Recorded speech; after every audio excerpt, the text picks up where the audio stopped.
লাগছে। আমার এটা ফার্স্ট বাংলা মুভি এবং দর্শক বলেছে আমি খুব ভালো অভিনয় করেছি, আমাকে সুন্দর লেগেছে। তাদেরকে অনেক অনেক ভালোবাসা যে রকস্টারকে এত সাপোর্ট করছে, আশা করবো এভাবে করেই সাপোর্ট করে যাবে। রকস্টার ভিন্ন ধারার একটি সিনেমা এবং এই সিনেমাটা দেখলে আপনারা বুঝতে পারবেন শাকিব খান আসলে কেন মেগাস্টার। আজকে আমি মেইনলি এখানে এসেছি আপনাদের জন্য, স্পেশালি সাকিবিয়ানদের জন্য।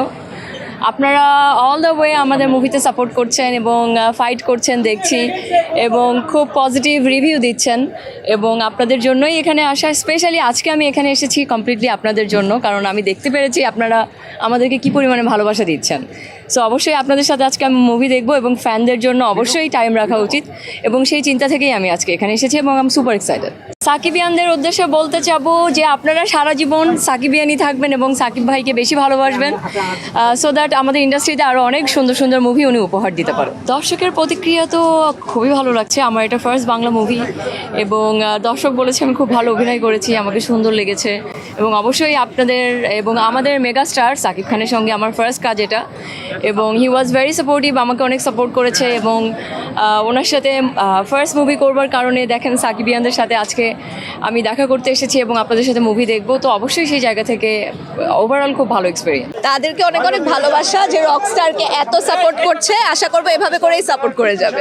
মূলত হচ্ছে একজন সিঙ্গার, তার ব্যক্তি জীবন কেমন হতে পারে। আমরা তো মূলত গান শুনি, আমরা মোবাইলে শুনি, টেলিভিশনে শুনি, কিন্তু ওইভাবে বিনোদন নীতি আসলে সবাই অভ্যস্ত, কিন্তু একজন সিঙ্গারের ব্যক্তি জীবন থাকতে পারে, এবং ওই ব্যক্তি জীবনে তিনি কিভাবে হতাশাগ্রস্ত হতে পারে বা ড্রাগস অ্যাফেক্টেড হলে কি হতে পারে, এই সম্পূর্ণ মেসেজ এই রকস্টার মুভিতে আছে। তো আমি সকল যারা সিঙ্গার আছে বাংলাদেশে তাদেরকেও অনুরোধ করব আপনারাও এই সিনেমাটা দেখেন, অবশ্যই ভালো কিছু মেসেজ পাবেন। এবং বাংলাদেশের সবাইকে বলবো রকস্টার ভিন্ন ধারার একটি সিনেমা, এবং এই সিনেমাটা দেখলে আপনারা বুঝতে পারবেন শাকিব খান আসলে কেন মেগাস্টার।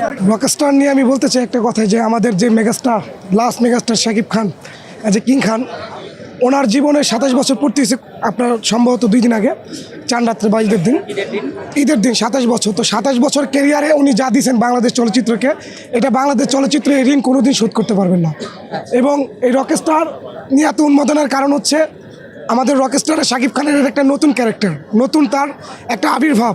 স্টাইল হোক রুচিশীল, পরিচয় হোক রাজকীয়, e commerce platform palace of classy, যেখানে ফ্যাশন মেলে আত্মবিশ্বাসে। শীতের হুডি হোক বা গরমের আরাম, আমরা আছি আপনার পাশে। 100% অরিজিনাল প্রোডাক্ট, দেশের যে কোনো প্রান্তে ফ্রি হোম ডেলিভারি। অর্ডার করতে ইনবক্স করুন এখনই।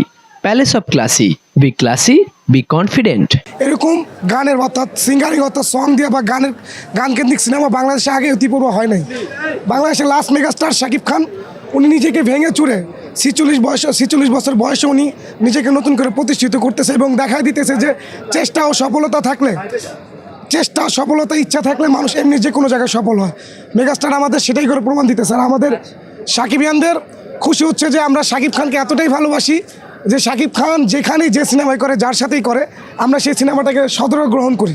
সাংবাদিক জিজ্ঞাসা করছে ভাই সিনেমা কেমন দেখেন, সে থুক মারছে। তার কাছে যদি সিনেমা খারাপ লেগে থাকে বা সিনেমা যদি ভালো নাও হয়ে থাকে, এবার থুক মারাটা আমি মনে করি এটা বাংলাদেশকে অপমান। বাংলাদেশে সরাসরি ইন্ডাস্ট্রিকে, সিনেমা মানে চলচ্চিত্র ইন্ডাস্ট্রিকে ডাইরেক্ট অপমান, থুক মেরেছে। এই জন্য বাংলাদেশের ইন্ডাস্ট্রির পক্ষ থেকে আমি তাদেরকে তীব্র নিন্দা জানাই, ধিক্কার জানাই।